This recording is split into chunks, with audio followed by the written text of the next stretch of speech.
Welcome to learning corner. இன்றைக்கி நம்ம பார்க்க போகிறது நவம்பர் 1க்கான கரண்ட் அஃபேர்ஸ்.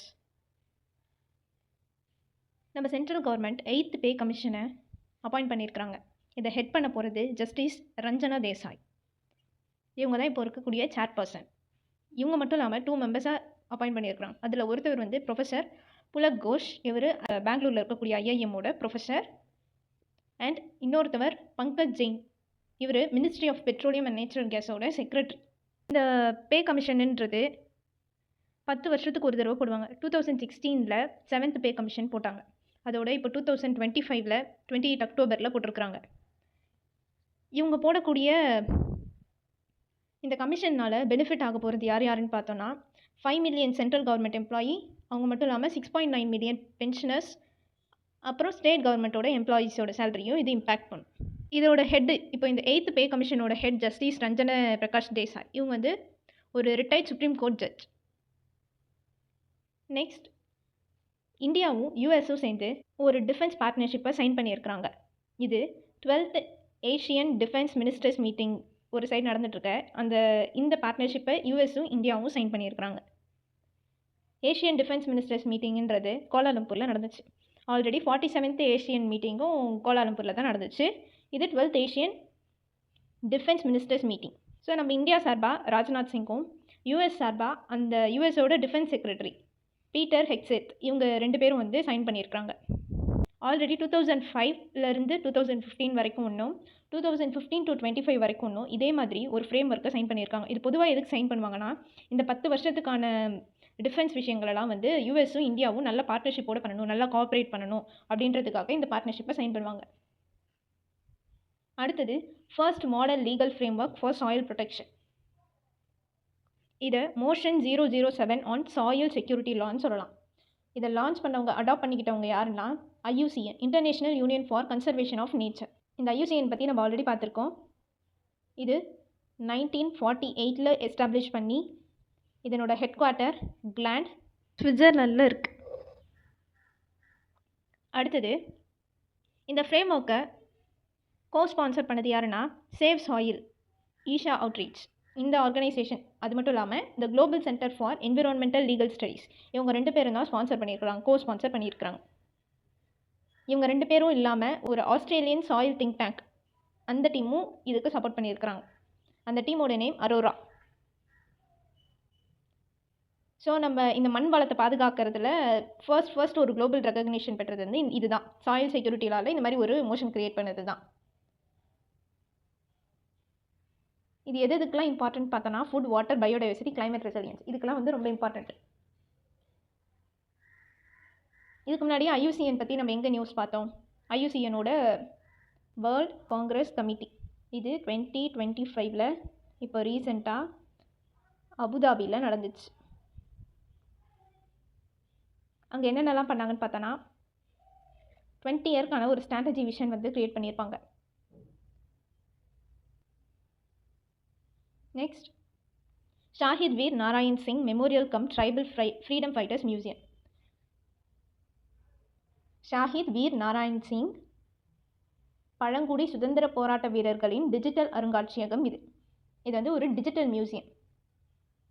இது எங்கே கொண்டு வந்திருக்கிறாங்கன்னா, நம்ம பிரைம் மினிஸ்டர் ஸ்ரீ நரேந்திர மோடி சத்தீஸ்கரில் இன்னாக்ரேட் பண்ணியிருக்கிறாரு நவம்பர் 1. ஏன் நவம்பர் 1ன்னு பார்த்தோன்னா, நவம்பர் 1ன்றது 2000ல் சத்தீஸ்கரோட ஃபார்மேஷன் டே. இதை பற்றி நம்ம டீட்டெயிலாக பார்ப்போம். இது வந்து மொத்தமாக 50 கோடி ரூபாயில் கட்டுறாங்க. 650 ஸ்கல்ப்சர்ஸ் அக்ராஸ் 14 கேலரிஸ். இது நம்ம இந்தியாவோட first digital museum of tribal freedom fighters. Next news, first ever air shipment of GI tag. நம்ம இந்தியாவில் நிறைய GI டேக் ப்ராடக்ட்ஸ் இருக்கும். இந்த ப்ராடக்ட்ஸ் எல்லாம் நம்ம கண்ட்ரியிலேருந்து இன்னொரு இடத்துக்கு ஏர்வேஸ் மூலயமா ஷிப் பண்ணுறது தான் இது ஃபர்ஸ்ட் டைமாக நடந்திருக்கு. எந்தெந்த GI டேக்டு ப்ராடக்ட்னு பார்த்தோன்னா, indie Lime from Karnataka,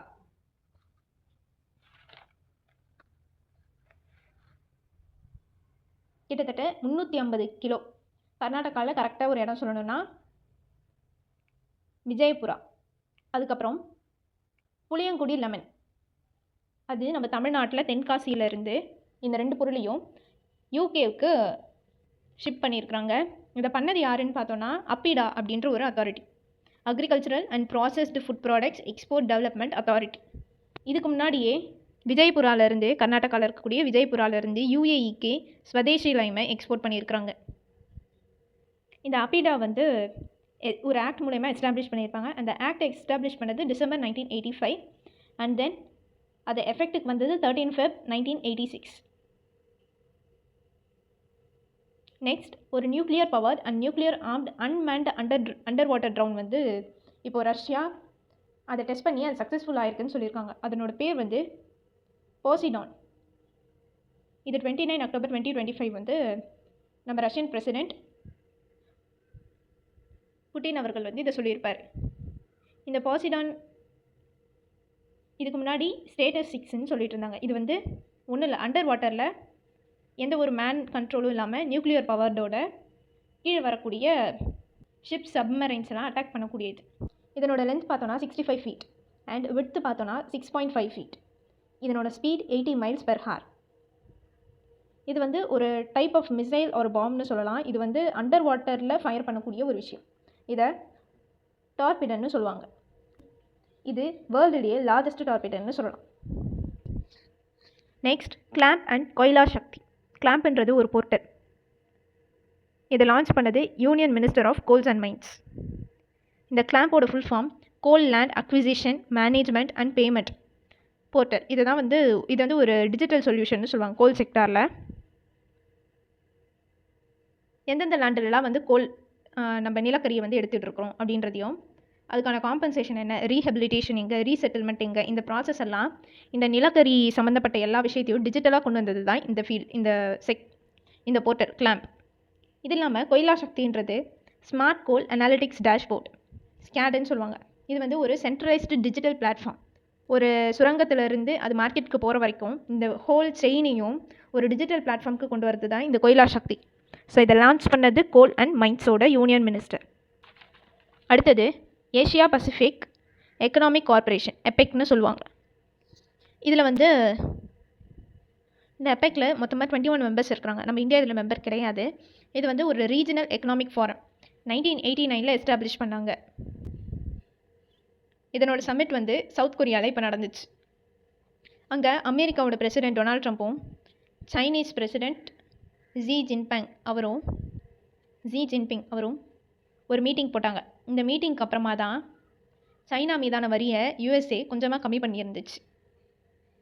so இந்த மீட்டிங் இம்பார்ட்டண்ட். எங்கே நடந்துச்சுன்னா சவுத் கொரியா. எபெக்கில் 21 மெம்பர்ஸ் தான் இருக்கிறாங்க. Asia Pacific economic corporation.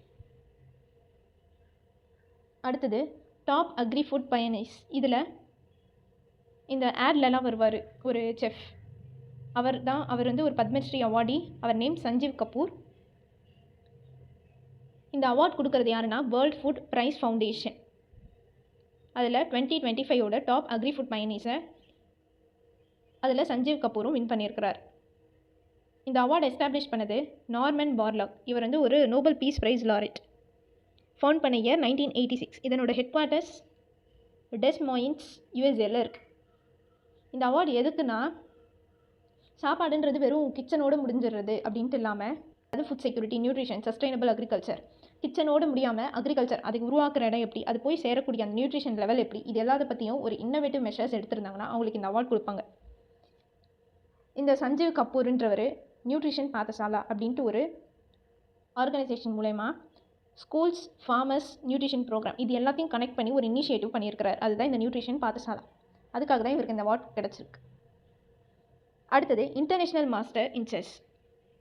இப்போ ரீசெண்டாக பஞ்சாபை சேர்ந்த நமித்பீர் சிங் வாலியா, இவர் வந்து ஜலந்தரை சேர்ந்தவர். இவர் வந்து இன்டர்நேஷ்னல் மாஸ்டர் டைட்டில் வின் பண்ணியிருக்கிறார். பஞ்சாபை சேர்ந்த செகண்ட் இன்டர்நேஷ்னல் மாஸ்டர் இவர். அப்போ ஃபர்ஸ்ட் யாருன்னு பார்த்தோன்னா துஷ்யந்த் சர்மா. இந்த துஷ்யந்த் சர்மா Feb 2022 வின் பண்ணியிருந்தார். இவர் தான் பஞ்சாபை சேர்ந்த ஃபர்ஸ்ட் இன்டர்நேஷ்னல் மாஸ்டர். ஃப்ரான்ஸில் நடந்த 3rd அனிமேஸ் இன்டர்நேஷ்னல் மாஸ்டர்ஸ் டோர்னமெண்ட்டில் இவர் வந்து ஃபைனல்ஸில் வின் பண்ணியிருக்கிறார். அதனால் இவர் இன்டர்நேஷ்னல் மாஸ்டர்னு சொல்லப்படுறார். அடுத்தது வேர்ல்ட் வீகன் டே. இது November 1 செலிப்ரேட் பண்ணுறாங்க. இந்த வருஷத்துக்கான தீம் வந்து veganism and it's positive impact on the planet, animals and human health. அடுத்தது ஸ்டேட் ஃபார்மேஷன் டே. நவம்பர் 1 5 இந்தியன் ஸ்டேட்ஸ் வந்து ஃபார்ம் ஆகியிருக்கு. அதனால் அவங்க அந்த டேவை ஃபார்மேஷன் டேவாக செலிப்ரேட் பண்ணுறாங்க. கர்நாடகா, கேரளா, சத்தீஸ்கர், ஹரியானா, மத்திய பிரதேஷ். இதை பற்றி ஒரு டீட்டெயில்டு ஷார்ட்ஸ் நம்ம சேனல்லே போட்டிருக்கோம், அதை பார்த்துக்கோங்க. தேங்க்யூ. இதே மாதிரி கண்டென்ட்ஸ்க்கு லேர்னிங் கார்னரை மறக்காமல் சப்ஸ்கிரைப் பண்ணுங்கள். இந்த வீடியோஸை உங்கள் ஃப்ரெண்ட்ஸ்க்கும் ஷேர் பண்ணி லைக் போடுங்க.